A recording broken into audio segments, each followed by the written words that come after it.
पहले कुएं का मैला और गदला पानी पीकर भी लोग 100 साल जी लेते थे। 65% से ज्यादा आबादी इसी अंदाज में भैंसों के साथ के गंदे छप्परों में नहाती रही है। अब नेस्ले और प्योर लाइफ का खालिस शफाफ पानी पीकर भी 40 साल में बूढ़े हो रहे हैं। पहले वो मैला सा तेल खाकर और सर पर लगाकर बुढ़ापे में भी मेहनत कर लेते थे। अब हम डबल फिल्टर और जदीद प्लांट पर तैयार करदा कुकिंग ऑयल और घी में पका खाना खाकर जवानी में ही हाँप रहे हैं। पहले वो डले वाला नमक खाकर बीमार नहीं पड़ते थे। अब हम आयोडीन मिला नमक खाकर हाई और लो ब्लड प्रेशर का शिकार हैं। पहले वो नीम, बबूल, कोयले और नमक से दांत चमकाते थे और 80 साल की उम्र तक भी चबा चबा कर खाते थे। अब कोलगेट और डॉक्टर टूथपेस्ट वाले रोज डेंटिस्ट के चक्कर लगाते हैं। पहले सिर्फ रूखी सूखी रोटी खाकर फिट रहते थे। अब बर्गर, चिकन कढ़ाई, शवारमे, विटामिन और फूड सप्लीमेंट खाकर भी कदम नहीं उठाया जाता। पहले लोग पढ़ना लिखना कम जानते थे मगर जाहिल नहीं थे। अब मास्टर्स लेवल होकर भी जहालत की इंतहा पर हैं। पहले हकीम नब्ज पकड़कर बीमारी बता देते थे। अब स्पेशलिस्ट सारी जांच कराने के लिए घर के सारे बर्तन तक बिकवा देते हैं, फिर भी बीमारी नहीं जान पाते। पहले वो 7-8 बच्चे पैदा करने वाली माएं 80 साल की होने पे भी खेतों में काम किया करती थीं। अब पहले महीने से डॉक्टर की देखभाल में रहते हुए भी बच्चे ऑपरेशन से होते हैं और 2 बच्चों के बाद औरत का दी एंड हो जाता है।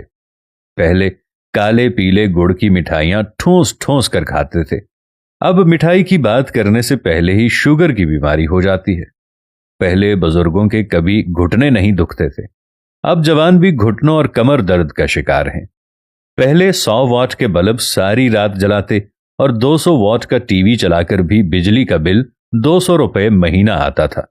अब 5 वॉट का एलईडी एनर्जी सेवर और 30 वॉट के एलईडी टीवी में 2000 फी महीने से कम बिल नहीं आता।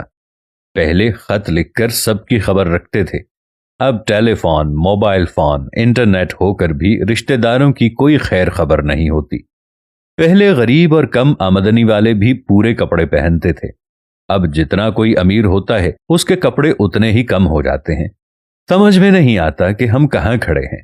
बात सिर्फ पहले और अब की नहीं, बात सिर्फ हमारे इस कंक्रीट के जंगल यानी शहरों की तरफ सिर्फ अच्छे मुस्तकबिल और तहजीब के नाम पर अपनी तहजीब का देसी और खालिस रहन सहन छोड़कर अंधाधुंध भागे चले आने की है।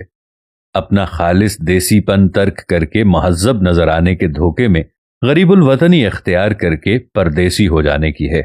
जिस चीज को हम तरक्की याफ्ता होना समझ रहे हैं वो टेक्नोलॉजी, वो सुहाने मुस्तकबिल के नाम पर धीरे धीरे तज़ाहुल पसंदी, नाजुक मिजाजी और बज़ाहिर महफूज हो जाने का झांसा देकर अपनी मसनूआत और खिदमात पर खर्च करवाने का आदी बना देने का तरीका है जो 300 साल से सनतकारों ने इख्तियार किया हुआ है, जो आखिर मुफ्त सर्विस फराहम करने के नाम पर भी आपको खुद एक प्रोडक्ट बना के इस्तेमाल करने के काबिल बना लेता है।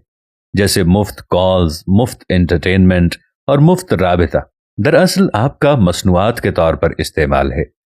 टेक्नोलॉजी का दुरुस्त तरीके और सिमत में इस्तेमाल करना सीखिए, वरना आप यही समझते रहेंगे कि शायद आप टेक्नोलॉजी इस्तेमाल कर रहे हैं और ये आपको इसी तरह भरपूर इस्तेमाल करके एक तरफ फेंक देगी और अगले शिकार की तरफ बढ़ जाएगी। ऐ पाक परवरदिगार, हम सब पर अपना रहम करम फरमा, खास तौर पर पाकिस्तान को इस मुश्किल दौर में आगे बढ़ने की तौफीक अता फरमा। आमीन या रब्बुल आलमीन।